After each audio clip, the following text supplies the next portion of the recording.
حضور کی محبت کا ایک تقاضا اور بھی ہے کہ ہمارا نا اپنے نبی سے ملنے کو بھی دل چاہے۔ میں آپ کو ایک بات عرض کروں، شاید میں سارا دن ہی وظیفے بتاتا ہوں، دکان نہیں چلتی تو وظیفہ بتا دیں، بچے ایک دوسرے سے لڑائی کرتے ہیں تو وظیفہ بتا دیں۔ میں پڑھتا ہوں بزرگوں کی کتابیں، تو بزرگ فرماتے ہیں لوگ آیا کرتے تھے کہ کوئی درود و سلام بتائیں جس سے مدینے والے محبوب کا دیدار نصیب ہو۔ میں نے کہا کہ اس طرح کا بھی کوئی محب ہے جس کا محبوب سے ملنے کو دل نہ چاہے، جس کی خواہش پیدا نہ ہو، جس کے اندر تڑپ نہ ہو، ذوق نہ ہو۔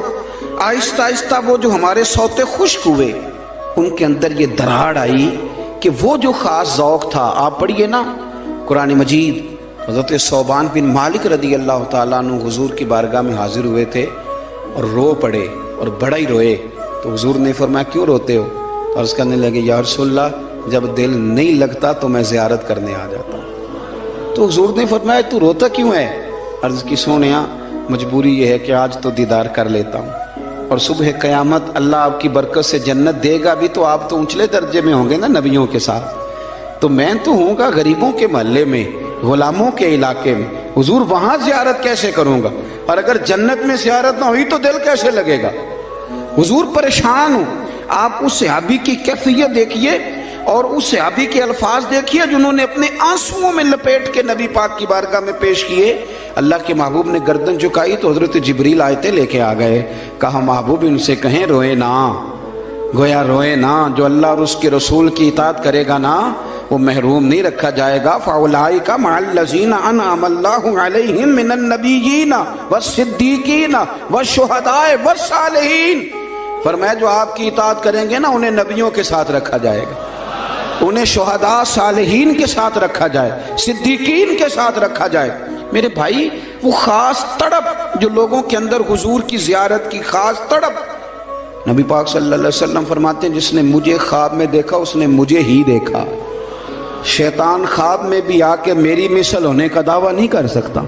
وہ جو ایک ذوق ہے حضور کی زیارت کا، ہمارے تو ایسے صوفیاء گزرے جو فرماتے ہیں ایک لمحے کے لیے اگر نبی پاک ہم سے جدا ہو جائیں تو ہم اپنے آپ کو مومن ہی تسلیم نہیں کرتے۔ لیکن اب ہمارے نوجوانوں میں اور ہمارے لوگوں میں جو خاص شوق ہوتا تھا، رات کو نا لوگ نہا کے سوتے تھے، خوشبو لگا کے سوتے تھے، اپنے بستر کو دیکھتے تھے صاف ہے، استغفار پڑھتے تھے، اور پھر وہ مدینہ شریف کی طرف منہ کر کے باوضو درود و سلام پڑھتے سوتے تھے۔ کوئی پوچھتا تھا یہ کیا ہے تو کہتے تھے چر ہویا مینوں ترلے لیندے ہاں، کدی موڑ میرے ول واگاں، خواب میری وچ ایک بار جے آویں میں ساری عمر نہ جاگاں۔ نبی پاک صلی اللہ تعالی علیہ وسلم کی غلاموں کا یہ شوق، یہ درد، یہ ذوق، یہ تقاضا کرتا ہے محبت کا کہ محبوب سے ملنے کو دل چاہے، شوق پیدا ہو۔ امام سخاوی نے لکھا ہے، حضرت مولا مرتضیٰ شیر خدا کرم اللہ تعالی وجہ الکریم فرماتے ہیں جناب عمر فاروق کا زمانہ تھا، میرا بڑا دل کرتا تھا مجھے حضور کی زیارت ہو، میں درود پاک پڑھتا سو گیا، میرے نصیب دیکھو کہ میں خواب دیکھتا ہوں کہ اللہ کے محبوب نہ فجر کی جماعت کرا رہے ہیں۔ فرماتے ہیں نبی پاک صلی اللہ علیہ وسلم نے جماعت کرائی اور غلاموں کی طرف رخ نور پھیرا، ایک صحابی کے باغ میں تازہ کھجوریں پکی تھیں، وہ صحابی ٹوکرے میں ڈال کے حضور کی بارگاہ میں لائے۔ نبی پاک صلی اللہ علیہ وسلم نے ایک کھجور اٹھائی اور اٹھا کے منہ میں رکھی، پھر حضور صحابہ کو دینے لگے۔ فرماتے ہیں قربان جائیں نمبر میرا بھی لگ گیا، کھجور کھائی، کچھ کھجور کا مزہ تھا، کچھ دست مصطفیٰ کا مزہ تھا۔ فرماتے ہیں بڑا ہی مزہ آیا، بڑا ہی سرور آیا، دل کرتا تھا کھجور ایک اور ملے، لیکن سب کو ایک ایک مل رہی تھی۔ ادب کا تقاضا یہی تھا کہ میں بھی دوسری کا سوال نہ کروں، ابھی کھجور کھا ہی رہا تھا کہ میری آنکھ کھل گئی، فجر کی اذان ہو گئی۔ فرماتے ہیں میں اٹھا تو کھجور کا ذائقہ ابھی بھی میرے منہ میں موجود تھا۔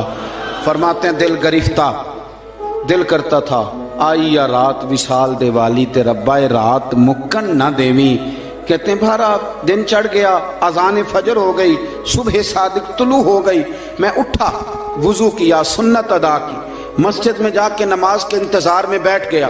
فرماتے ہیں فاروق اعظم جماعت کرانے آئے، اتفاق دیکھیں کہ حضرت عمر نے بھی وہی صورتیں نماز میں شروع کر دیں جو رات خواب میں حضور نے نماز کے اندر پڑھی تھی۔ میں سمجھا یہ اتفاق ہے، اتفاق ہے، لیکن جناب فاروق اعظم نے جب نماز پڑھا کے سلام پھیر کے لوگوں کی طرف رخ کیا تو کھجوروں کا ٹوکرا بھی آ گیا۔